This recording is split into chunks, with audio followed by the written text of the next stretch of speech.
வணக்கம். என்னோட oil மேக்கிங்கோட இன்கிரீடியன்ஸோட picture தான் இது எல்லாமே.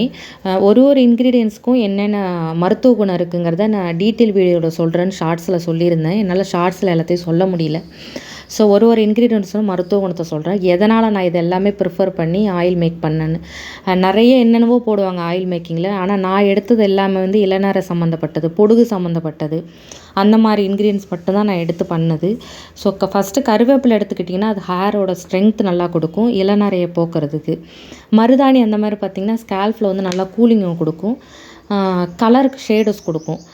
வெந்தயக்கீரை நான் ஏன் ப்ரிஃபர் பண்ணுறேன்னா, முளைக்கட்டின வெந்தயம் தான் எடுத்திருக்கேன். ஸோ வெந்தயக்கீரையும் அதுக்கு நல்ல ஒரு யூஸ்ஃபுல்லாக இருக்குங்கிறதுனால தான் வெந்தயக்கீரையும் எடுத்தது. செம்பருத்தி பூ பார்த்திங்கன்னா, முடியில இருக்கிற வெடிப்பெல்லாம் வந்து இது பண்ணிவிட்டு ஷைனிங் கொடுக்கும் உங்களுக்கு. முருங்கைக்கீரையில பார்த்திங்கன்னா, அயர்ன் கன்டென்ட் அதிகம். அதுமாரி நெல்லிக்காயில பார்த்திங்கன்னா, ப்ளட் சர்க்குலேஷன் நல்லாயிருக்கும். இளநரைக்கு ரொம்ப நல்லது அது. துளசி பார்த்திங்கன்னா, ஸ்கேல்ஃப் வந்து ஒரு கூலிங்காக வச்சுருக்கும். நல்ல ஒரு நறுமணத்தை கொடுக்கும். ப்ளட் சர்க்குலேஷன் அதிகமாக உண்டு அதுக்கு. கரிசலாங்கண்ணி இளநரை, முடி கருப்பாகிறது, ஹேர் க்ரோத்து எல்லாத்துக்குமே நல்லது. கொத்தமல்லி எதுக்காக பார்த்திங்கன்னா, டேண்ட்ரஃப் போகும்னு சொல்லிவிட்டு நான் வந்து ஒரு சித்த மருத்துவ புக்கில் படித்தேன் அதை நான். அதேமாதிரி கற்பூரவள்ளி பார்த்திங்கன்னா, இளநரை, டேண்ட்ரஃபு இது எல்லாத்துக்குமே ஒரு நல்ல நிவாரணியாக இருக்குது. செம்பருத்தி இலை நல்ல ஒரு ஸ்மூத்னஸை கொடுக்கும். முடக்காத்தான் வந்து முடக்குவாதத்தை மட்டும் போக்காது. பொடுகு தொல்லை இருக்கிறவங்க வந்து முடக்கத்தான் இலையை அரைச்சி கூட தேய்ச்சிக்கலான்னு புக்கில் இருக்குது.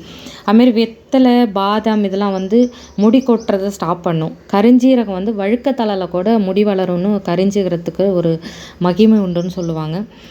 சின்ன வெங்காயம் வந்து டேண்ட்ரஃபு ஏதாவது தலையில் இன்ஃபெக்ஷன் மாதிரி இருந்தால் கூட போக்கும். வெட்டிவேர் நல்ல ஒரு குளிர்ச்சியும் நறுமணத்தையும் கொடுக்குது. கோரக்கிழங்கு பார்த்திங்கன்னா, அந்த காலத்தில் பெண்களுக்கு வந்து கூந்தலுக்கு நறுமணம் உண்டா அப்படின்னு சொல்லி ஒரு பெரிய டிபேட்டே நடந்ததாம்.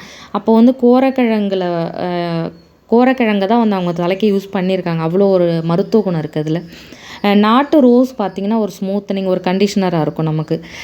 வேம்பலாம்பட்டை எதுக்கு அப்படின்னு பார்த்திங்கன்னா, ப்ளட் சர்க்குலேஷன் கொடுக்கும். அதில் நிறைய யூசேஜ் இருக்குது. நீங்கள் கூகுள் பண்ணி பார்த்திங்கன்னா தெரியும் வேம்பலாம்பட்டையோடது. இதில் இன்னும் நான் என்ன சேர்த்துருக்கேன் அப்படின்னா, வேப்பலை வந்து பொடுகு மெயினாக பொடுகு தொல்லை நல்லா போகும். இது எல்லாமே. கற்றாழை பார்த்திங்கன்னா, அது ஒரு நல்ல டேண்ட்ரஃபுக்கு நிவாரணி, ஸ்மூத்தனிங், கண்டிஷனர் இது மாதிரி நிறைய விஷயம் இருக்குது அதில். எண்ணெய் சேர்த்தம் பார்த்திங்களா, தேங்காய் எண்ணெய் எதுக்குன்னா நல்ல ஹேர் க்ரோத்துக்கு. நல்லெண்ணெய் எதுக்குன்னா, நமக்கு வாரம் நல்லெண்ணெய் நல்லா தலைக்கு வச்சு தைக்கும்போது ப்ளட் சர்க்குலேஷன் நல்லாயிருக்கும். அதனால தான் நமக்கு வாரம் நல்லெண்ணெய் தலைக்கு வைக்கிறதே. விளக்கெண்ணெய் எதுக்குன்னு பார்த்திங்கன்னா, இந்த முடி நுனியில் வந்து வெடித்து போகும். அது வந்து அந்த நீங்கள் விளக்கெண்ணையும் கலந்து தேய்க்கும்போது உடலும் குளிர்ச்சியாக இருக்கும். 2வது வந்து அந்த வெடித்து போகிறத வந்து நமக்கு குறைஞ்சி அடுத்த முடி அதுலேருந்து முடி வந்து வளர்கிறதுக்கு சான்சஸ் நிறையா உண்டு. இவ்வளோ தாங்க நான் எதுக்காக இந்த இன்க்ரீடியன்ஸ்லாம் யூஸ் பண்ணேன். ஒன்றும் தேடி தான் நான் வந்து இது கரெக்டாக ஏன்னா அது வந்து என் குழந்தைக்கு யூஸ் பண்ணுறது. அதனால் வந்துட்டு ஒன்றும் கரெக்டான்னு பார்த்து பண்ணது தான். பட் இது வந்து நான் அவளுக்கு வந்து 3 வயசுக்கு அப்புறம் தான் இந்த மாதிரி ஆயிலெலாம் ப்ரிப்பேர் பண்ணி யூஸ் பண்ணது. அது வரைக்கும் உள்ளுக்கு தான் கொடுத்துட்ருந்தேன் நான். 3 வயசுக்கு அப்புறமா ஒன்றா தேடி ஆயில் ப்ரிப்பேர் பண்ணி கொடுத்தது தான். ஆல்மோஸ்ட் எனக்கு வந்து ஒரு ஆயில் ப்ரிப்பேர் பண்ணுறதுக்கு 12 to 15 டேஸ் ஆகும். ஏன்னா நான் அதை வெயிலில் வச்சு எடுப்பேன். இப்போ நான் அதை நேற்றுக்கு வந்து அதை மூடிட்டேன். நான் எல்லாம் போட்டு அரைச்சி எண்ணெயோடு கலந்து மூடிட்டேன். இன்றைக்கி தான் வந்துட்டு அதை நான் காய்ச்சிட்டு அடுத்த ஒரு 24 ஹவர்ஸ் நான் அதை வடிகட்ட மாட்டேன். 24 மணி நேரம் கழித்து தான் அதை வடிகட்டிட்டு ஒரு 4 to 5 டேஸ் வந்து நான் காலையில் உதிக்கிற வெயிலில் வச்சு தான் அந்த எண்ணெயை எடுத்து அதுக்கப்புறம் தான் நான் அந்த எண்ணெய் யூஸ் பண்ணுறதே. அதனால் ஒரு 12 நாள் 15 நாள் ஆயிரும் எனக்கு அந்த ஒரு ஆயில் மேக்கிங்குங்கிறது. இதுதாங்க இந்த டீட்டெயில் வீடியோட ஆயில் மேக்கிங். இதுக்கு மேலே உங்களுக்கு எதாவது டவுட் இருந்தால் கேளுங்க.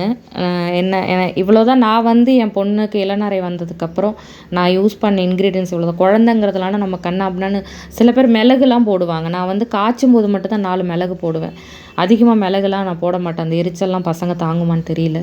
இவ்வளோ தான். இதோட மெயின் திங்கு பார்த்திங்கன்னா இரும்பு கடாய் தான். இரும்பு கடாயில் மட்டும்தான் எண்ணெய் காய்ச்சுறது. நானும் அதுக்கு முன்னாடி வேறு பாத்திரத்தெல்லாம் காய்ச்சினேன். ஆனால் எனக்கு அதோட ரிசல்ட் அவ்வளோவா தெரியல. இரும்பு கடாயில் காய்ச்சும் போது நல்லாவே இருக்குது ரிசல்ட்டு. ஆயில் கூட ரொம்ப நாள் இருக்குது. நமக்கு ஒரு 3 மாதம் கெட்டு போகாமல் அப்படியே இருக்குது அந்த வாசத்தோடயே. இவ்வளோ தாங்க என்னோடய எண்ணெய் காய்ச்சுற ப்ராசஸ்ஸு. இதில் ஏதாவது டவுட் இருந்தால் கேளுங்க சொல்கிறேன். நான் குழந்தைங்கிறதுனால நான் போடுற இன்க்ரீடியன்ஸ்குள்ளே ரொம்ப பார்த்து பார்த்து தான் போடுவேன் நான். ஆனால் இது வந்து நல்ல ரிசல்ட் கொடுக்குது. நிறைய ஹேர் க்ரோத் வந்தது முதல்ல அவளுக்கு. இது நம்மளுமே யூஸ் பண்ணலாம். எங்கள் வீட்டில் எல்லாருமே இது தான். இவ்வளோ தான் என்னோடய ஆயில் மேக்கிங்.